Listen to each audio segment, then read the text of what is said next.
প্রতি বছরের মতো বামফ্রন্ট এবারও ব্রিগেড সমাবেশ ডেকেছিল। এবার সেই ব্রিগেড সমাবেশে সব মানুষকে আসার আহ্বান তারা জানায়। কিন্তু কেন যাব বলুন তো সেই সমাবেশে? এই যে বামফ্রন্টের ডাকা ব্রিগেড সমাবেশে, সেখানে নিজেদের পয়সায় যেতে হয়। কেউ কোনো ভলভো বাস, এসি ভালো বাস পাঠায় না। দেখেছেন না, তৃণমূলের বিজেপির সমাবেশ হলে মানুষকে ভলভো বাসে করে টেনে টেনে নিয়ে আসে, আরামে নিয়ে আসে। শুধু তাই না, এলে আবার বিরিয়ানি খাওয়ায়, আবার সঙ্গে উপরি পাওনা মদও দেয়। এই সব না হলে একটা জায়গা কেন যাব? কি আদর্শে কি নীতিতে যাব? মদ পাবো, বিরিয়ানি পাবো, তাহলেই না যাবো? শুধু মদ বিরিয়ানি না, ওরা কিন্তু এন্টারটেনমেন্টও করে আমাদের। এই যে ধরুন তৃণমূলের সমাবেশে গেলে বা বিজেপি সমাবেশে গেলেও, এদের সমাবেশে দেখবেন স্টেজে সব সারি সারি দিয়ে একদম নেতা নেত্রী। নেতা নেত্রী কি সবসময় নেতা নেত্রী রাজনীতি করতে হবে? সারি সারি সিরিয়াল সিনেমার আর্টিস্ট বসে থাকে। এইগুলোই দেখা কত সৌভাগ্যের ব্যাপার বলুন তো। টিভিতে দেখতে হয়, ওরা সামনে দেখায়। ওই জন্য ওদের সমাবেশে গিয়ে ভিড় হবেই না।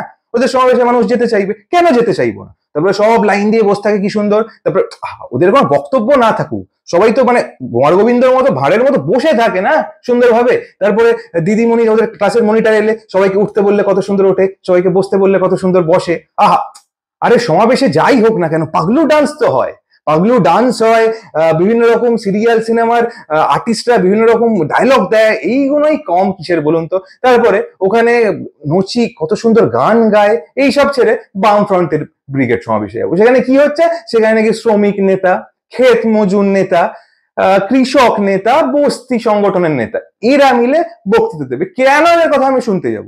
কিসের জন্য শুনতে যাবো? কিসের বলুন তো? কিসের বস্তি সংগঠন? বস্তি সংগঠন মানে বলছে বস্তি বাঁচাও। এই বস্তি বাঁচাবো কেন? আরে আমাদের দিদি বলে দেয় বস্তি ফস্তি কোনো বাঁচাতে হবে না।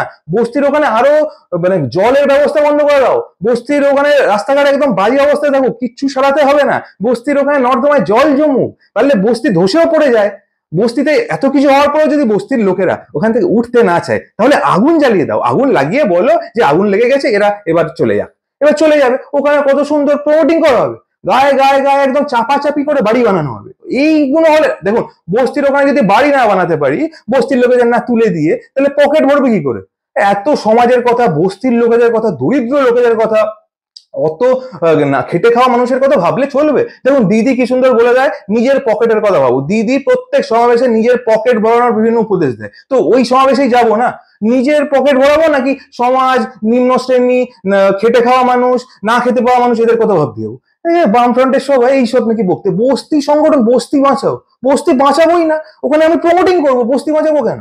আমার বস্তি সংগঠনের নেতার কথা শুনে লাভ কি? আমি তো ওই জন্য শুনবো না, আমি যাবো কেন? তারপরে নাকি হচ্ছে আবার কৃষক সংগঠনের নেতা বক্তব্য রাখবে। কৃষক সংগঠনের নেতা? এখন ওই কৃষক সংগঠন বেঁচে আছে কি করে? আরে বাবা, কবে না, আরে ন্যানোকে তুলে দেওয়ার পরে, মানে টাটার কারখানাটা তুলে দেওয়ার পর তো ওই কৃষক ব্যাপারটা তো পুরো বেচারাম দেখে। ও বেচারাম তো সিঙ্গুরের ওই এখন নাকি খুব উর্বর জমি ছিল, ওখানে তো ওই শস্যের চাষ করে, ওই তো কৃষি ওখানে অব্দি হয়ে গেল, আবার কি? এরপর আবার কৃষকদের ন্যায্য মূল্য, কৃষকদের দাবি দেওয়া, কৃষকদের ফসলের দাম এত যদি দেখতে শুনতে যাই, তাহলে ওখান থেকে রেশন দুর্নীতি কোনো করা হবে কি করে? ওখান থেকে পয়সা কোনো পাওয়া হবে কি করে? ওইগুলো না করে কৃষকের কথা ভাববো, কৃষক ফসলের দাম পাচ্ছে না, এই সংগঠনের নেতার কথা শুনতে যাবো আমরা? হ্যাঁ, ব্রিগেডে এইসব হয়, এই জন্যই যেতে ইচ্ছে করে না ওখানে। তারপরে এলো, ভাবা যায়, তারপরে এলো শ্রমিক সংগঠনের নেতা বক্তৃতা দিতে। শ্রমিক সংগঠনের নেতা নাকি বলবে শ্রমিকদের ন্যায্য আদায়। আরে দাদা, কোথাকার ন্যায্য আদায়? আরে আমাদের এখানে কোন কারখানা হবে? ওই শুধু বছরে একবার করে বিজনেস সামিট, বিজনেস মিটিং এটা হবে, ওই তো আম্বানি কোম্পানি আসে, ঝাঁ চকচকে একটা সমাবেশ হয়, ওখানে যাব। ওখানে গেলে ভালো খাবার দেয়, এসির মধ্যে সবাই ঝাঁ চকচকের কোট ফোট পরে আসে, কাউকে নিয়ে আসে বাইরে থেকে এনে, প্রত্যেকবার আলোচনা ওখানেই শেষ, কারখানা ওখানেই শেষ, শিল্প। আবার আবার সেখানে শিল্প তো শিল্প মনে মনে হয়। পশ্চিমবঙ্গে কি বাস্তবে হয়? আবার মনে মনে হলে মনে মনে শ্রমিক থাকুক, আবার শ্রমিক বাস্তবে হওয়ার কি আছে? শ্রমিক সংগঠনের বিভিন্ন রকম দাবি দাবা হয় না, এইসব বোকা বোকা কথাবার্তা। এইসব নিয়ে আলোচনা হচ্ছে ব্রিগেডে। এই শুনতে নাকি ব্রিগেডে আমায় যেতে হবে। কোথায় এই জায়গায় কোথাও হবে একটা ঝাঁ চকচকে একটা সমাবেশ, যেখানে এসি এয়ার কুলার লাগানো থাকবে, এখানে দেখবেন ঠান্ডা রোদে নেতাগুলো অবস্থাকে, কর্মীরা অবস্থাকে, এই দলের নেতারা মনে হয় কষ্ট করতে নিজেরাও চায়, কর্মীরাও কষ্ট করতে চায়। কোথায় দেখুন বাকি তৃণমূলের বিভিন্ন সভায়, বিজেপির সভায় ফেসিলিটি দেখবেন কুলার, চারিদিকে কুলার, ঠান্ডা হাওয়া।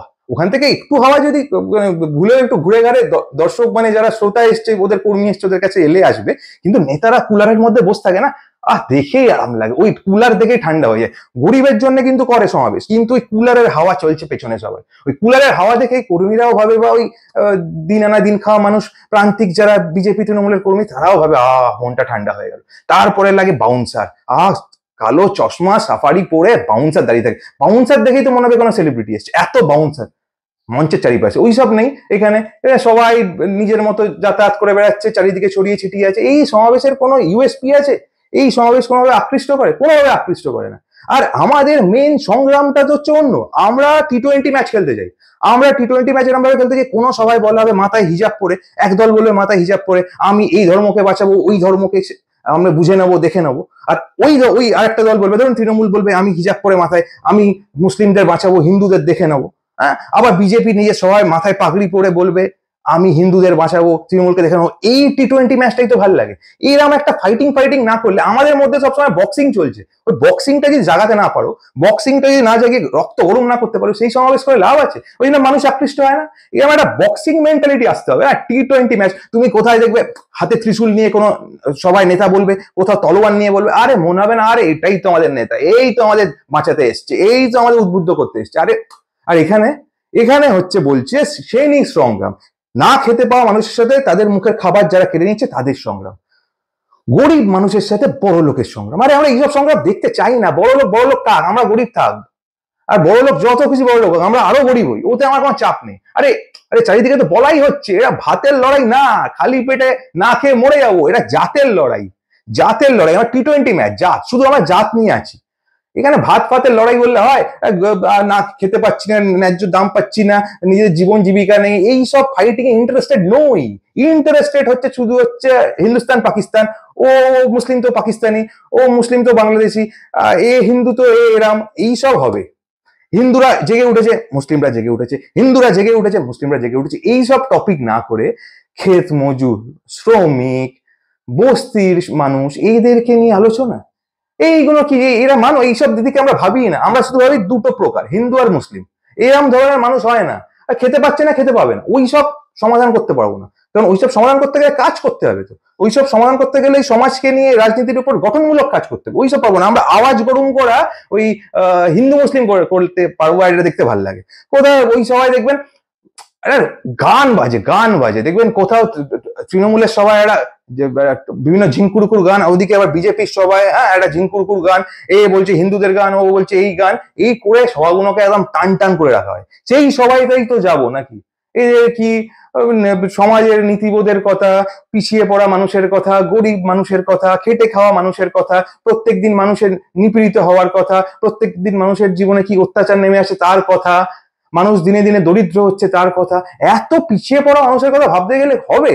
আমাদের সবসময় দিদি কি সুন্দর শিখিয়েছে, নেতা মন্ত্রী কর্মীরা শুধু নিজেদের কথা ভাবো, নিজেদের দলকে গুছো, নিজেরা কামাও, দলকে কামাতে সুযোগ করে দাও, নিজেরা 75-25, এইসবে আমরা ভালোবাসি। নিজেরা ভাববো না, সমাজ চেতনা, পুরো বিভিন্ন শ্রেণী, এইসব নিয়ে ভাবলে এই চলবে না। এই জন্য এইসব ইন্টারেস্টিং লাগে না এই বামফ্রন্টের বিভিন্ন সমাবেশে গিয়ে, বামফ্রন্টের বিভিন্ন মিটিং এ গিয়ে। আপনারা কি বলেন? বামফ্রন্টের মিটিং এ, মিছিলে, সমাবেশে আপনাদের যাওয়া উচিত? যেতে ভালো লাগে? নাকি এই একদম তৃণমূল বিজেপির রক্ত গরম করা যে সমাবেশগুলো হয়, মারো ধরো, এর বাইরে কিছু না, মারো ধরো আর কামাও, মারো ধরো কামাও, লুটে খাও মারো ধরো, এই সমাবেশগুলো ভালো লাগে? এতে যেতে চান? আপনার বামফ্রন্টের এই ম্যারে মানুষের জীবনের কথা বলা, গরিব মানুষের কথা বলা, মানুষের হক থেকে তারা বঞ্চিত হচ্ছে তার কথা বলা, মানুষের নিজেদের দাবি দেওয়া আদায় করতে হবে এর কথা বলা, এইগুলো আপনাদের শুনতে ভালো লাগে? এই বামফ্রন্টের এই নীতিগত বিভিন্ন সমাবেশ, বামফ্রন্টের গঠনমূলক কাজ করার সমাবেশ, বামফ্রন্টের ভবিষ্যৎ প্রজন্মকে এগিয়ে নিয়ে যাওয়ার সমাবেশ, বামফ্রন্টের সমাজের মধ্যে এই বৈষম্য মিটিয়ে দেওয়ার সমাবেশ, এই বক্তব্য শুনতে কি আপনাদের যেতে ভাল লাগে? যদি যেতে ভাল লাগে আপনারা লাইক করে জানাবেন, তাহলে বুঝতে পারবো আদতে মানুষ এখনো ওই রংচঙে গিমিক দেওয়া সমাবেশের থেকে মানুষের জীবনের মূল্যবোধ নিয়ে গড়ে ওঠা, মানুষের কথা বলা, মানুষের সংগ্রামের সমাবেশে যেতে এখনো ভালোবাসে।